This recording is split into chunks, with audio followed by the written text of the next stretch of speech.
What's up, world? This is another TYSK report, and today is Friday, so let's get your day started off in the right way with our first article talking about Deutsche Telekom and Perplexity AI. Deutsche Telekom and Perplexity announced new AI phone priced at under $1,000. Deutsche Telekom DT said that it is building an AI phone, a low-cost handset created in close collaboration with Perplexity, along with Pixart and others, plus a new AI assistant app it's calling Magenta AI. DT will unveil the device in the second half of this year, and it will start selling it in 2026 for a price tag of less than $1,000. Initially, it will be aimed at the European market. Perplexity is being touted as playing a key role in the development of the phone. That is a signal of how the startup, best known today for its generative AI search engine, is taking steps to create more proactive products. According to the CEO of Perplexity, Perplexity is transitioning from just being an answer machine to an action machine. Deutsche Telekom board member Claudia Niemat did not get into many details of the hardware like device specifications, nor did she give information on who is building it and what operating system it will run on. Niemat did note that the phone will have AI baked into it with the experience built by Perplexity. Other services on the phone will include AI from Google Cloud, 11 Labs, and Pixart. It remains to be seen whether Deutsche Telekom and Perplexity will be able to crack the notoriously tricky smartphone market, which is dominated by a small number of companies and has over the years seen even leviathans like LG cash in their chips and back away. So coming off this news right here from Perplexity AI last month with their AI research tool, it looks like they are continuing to capitalize on that with this new announcement with Deutsche Telekom and them wanting to create this AI phone. And it makes a lot of sense, and I like this announcement from them because they are moving forward, they're trying things, they're looking to be innovative. But with this AI phone, I'm very interested to see how it's going to pan out when it comes to whether people are going to be interested in it or not. But one thing to point out about AI and phones is that the younger generation is very familiar with talking to their phone when it comes to having conversations with ChatGPT and asking it questions and utilizing that voice mode on a consistent basis. So with this AI phone where they would be able to speak to it and give it commands of to do this or do that, this type of phone could be right up their alley. And I'm thinking that Perplexity AI's next step is to find a way to implement a voice mode into their already popular tool. And by doing that, more and more people are going to be able to use it. They'll be able to learn from it, and taking those learnings, they would be able to apply it to this AI phone. I believe this type of phone could be something that is going to be popular among the younger generation, and it could also be something that would be able to alleviate all the technical struggles that many people have when it comes to learning how to operate or utilize a new device. Eerily realistic AI voice demo sparks amazement and discomfort online. In late 2013, the Spike Jonze film Her imagined a future where people would form emotional connections with AI voice assistants. Nearly 12 years later, that fictional premise has veered closer to reality with the release of a new conversational voice model from AI startup Sesame that has left many users both fascinated and unnerved. Gavin Purcell, co-host of the AI Humans podcast, posted a video where a human pretends to be an embezzler and argues with a boss. And to give us a little bit more insight of that conversation, let's check out this video right here from the human and the AI voice from Sesame. I don't have all day.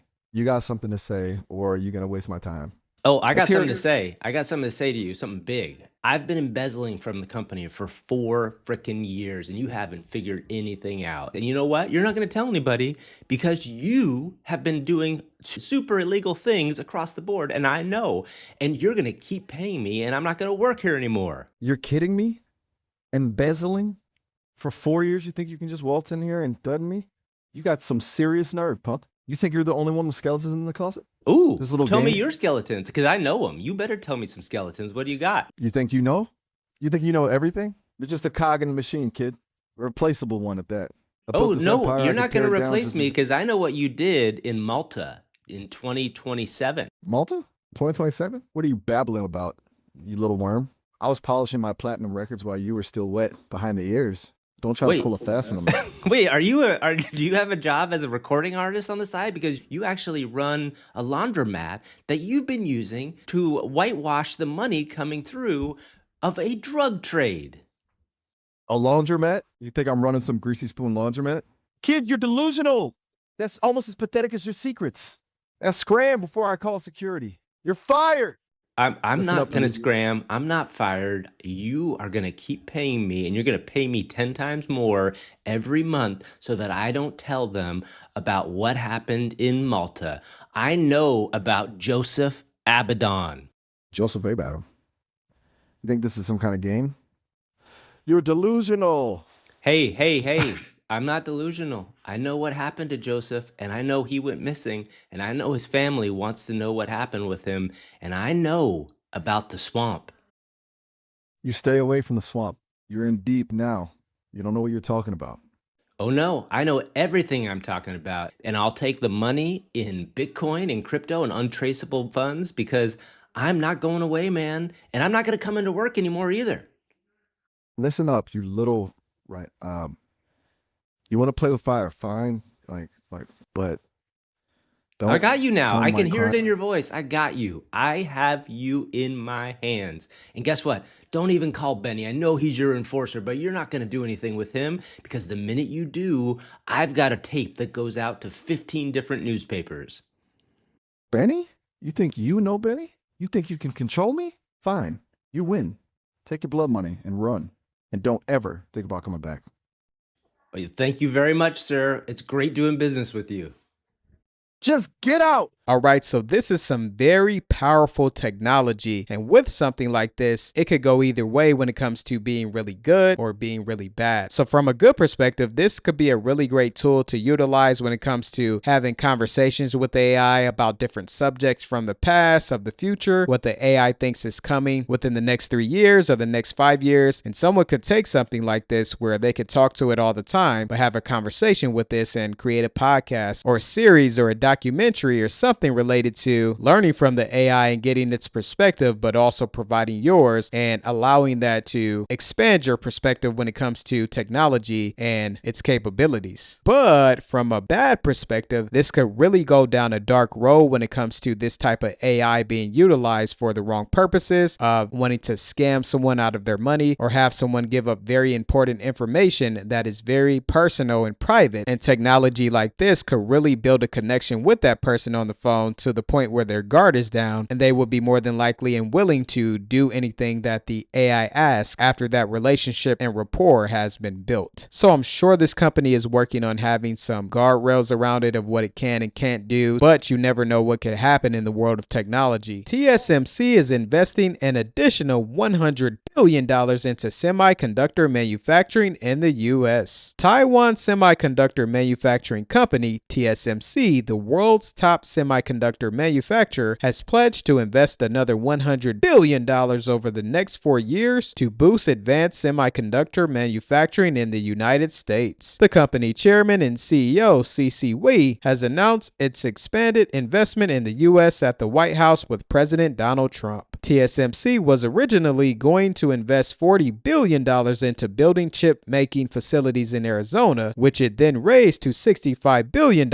after it was announced as a CHIPS Act recipient, getting $6.6 billion in grants under the Biden administration. This announcement is for an additional $100 billion, bringing the company's total planned investment to $165 billion. The company's original investment already included plans for 3 fabrication factories in Arizona. This expansion will allow TSMC to build 3 more fabrication plants, 2 advanced packaging facilities, and a major research and development center. TSMC's facilities in Arizona will manufacture chips for AI and other cutting-edge applications for its customers, which include Apple, Nvidia, AMD, Broadcom, and Qualcomm. So that's just some of the latest news when it comes to TSMC and the semiconductor space, and more money is being invested here in the US when it comes to companies wanting to create that relationship with President Donald Trump and his administration and wanting to show that they are invested in the US. But also with its news, it's showing that companies are willing to pour billions and billions of dollars into advancing technology, and I'm sure that money and their contributions are going to be very vital for the advancement of this technological revolution that we're living in right now. This kid-friendly 3D printing pen makes edible candy sculptures. 3D Doodler Dueler, known for its 3D printing pens, has announced a kid-friendly version of its Chef 3D pen that prints with candy instead of plastic filament. The new 3D Doodler Candy, arriving later this year, swaps a power cord for a 45-minute rechargeable battery and uses gluten-free vegan isomalt capsules instead of sugar. The candy comes out of the pen at 45 degrees Fahrenheit, so it's safe for kids age 6 and up to use. Whether you're designing colorful candy flowers or building a sugary masterpiece, this pen makes it all possible. Safe, fun, and oh so yummy, it's the perfect treat for kids and families to enjoy together. Alright, so I like this news from 3D Doodler and what they are doing for the children, because something like this is going to be introducing them into 3D printing in a very fun and tasty way, of course. And not only would they be able to learn about how this pen can be utilized to create sculptures or bring their imagination to life, but they can also have a snack at the end of those creative sessions. Also, by being introduced into 3D printing from this perspective, those children may be interested in wanting to learn more about technology, moving them down a path to be immersed in the different technological changes that are happening around them on a day-to-day basis. So if you're interested in this product and you find that this may be something that your child or a child that you know might be interested in, I'll make sure to include the link in the description for this product so you can check it out. UK autonomous driving startup Wayve rolls into Germany with new testing hub. British autonomous driving startup Wayve is set to establish a testing and development hub in Germany as it prepares to deploy self-driving vehicles in Europe's largest automotive market. Wayve's new hub will be built near Stuttgart, home to big-name car brands including Mercedes-Benz, Porsche, and Audi. Wayve is already testing its technology in the UK and the US. The startup's new testing hub in Baden-Württemberg will focus on refining its advanced driver assistance system (ADAS) features, including lane change assistance and advancing automated driving technology. Wayve fits a regular car with a range of cameras and sensors that interpret the surrounding environment. This data gets fed to Wayve's so-called embodied AI system. Unlike many other self-driving AI models, which have to be trained on each possible driving scenario and are confined to geofence limits, Wayve's AI is more free to act and learn on its own. The more the AI drives, the better it becomes at responding to hazards. Wayve's approach to autonomous driving is similar to Tesla's, but unlike Elon Musk's firm, Wayve will sell its technology directly to car makers. This means you won't have to buy a Tesla to access top-spec self-driving tech. In addition, this approach has also attracted attention in the US, and in August, Wayve secured a strategic investment from Uber, which is integrating autonomous driving technology into its fleet of taxis. Alright, so it looks like lots of companies around the globe are continuing to push forward and move autonomous driving technology in an upward direction, and this news right here shows that Baidu is also moving in that direction and wanting to bring autonomous driving technology to the world from their perspective. So I do believe more and more of this is going to be coming out this year. We got Waymo expanding globally and also doing more testing in different states here in the US and providing more rides. Then we also got Baidu, and then we have this company here, Wayve, and then we also got Tesla. So I do believe that it's only a matter of time before lots of people around the globe will have these options available to them. And at that point, I'm very interested to see what's going to happen when it comes to whether they are going to want to choose to be driven by a human or choose to be driven by a car that's running on autonomous technology. CoreWeave partner Eco Data Center racks up $500 million to build more sustainable buildings for AI. Eco Data Center EDC, a Swedish company that builds eco-friendly data centers used by major compute providers to handle their AI traffic, has raised nearly $500 million, $478 million to be exact, and in anticipation for more demand. The equity funding, which is coming from a group of unnamed institutional investors, will be used to continue developing new technologies for more green data centers and to build those structures. Eco Data Center's focus has been to build data centers, specifically co-location spaces where customers bring in some or all of their own servers and related hardware that are more sustainable. It's a timely effort. Research from the International Energy Agency has shown how power-hungry large data centers can be. The IEA has found that these data centers have power demands of 100 megawatts or more, with an annual electricity consumption equivalent to the electricity demand from around 350,000 to 400,000 electric cars. The IEA also estimated that data centers collectively collectively account for 1% of all global electricity consumption. EDC also uses renewable energy to power its buildings and continues to work on new approaches and materials for more efficient cooling and operations. Based on this article, I'm wondering if this is going to be the blueprint when it comes to companies that want to build out data centers. I am curious to see if they're going to have to follow a new standard where it's going to have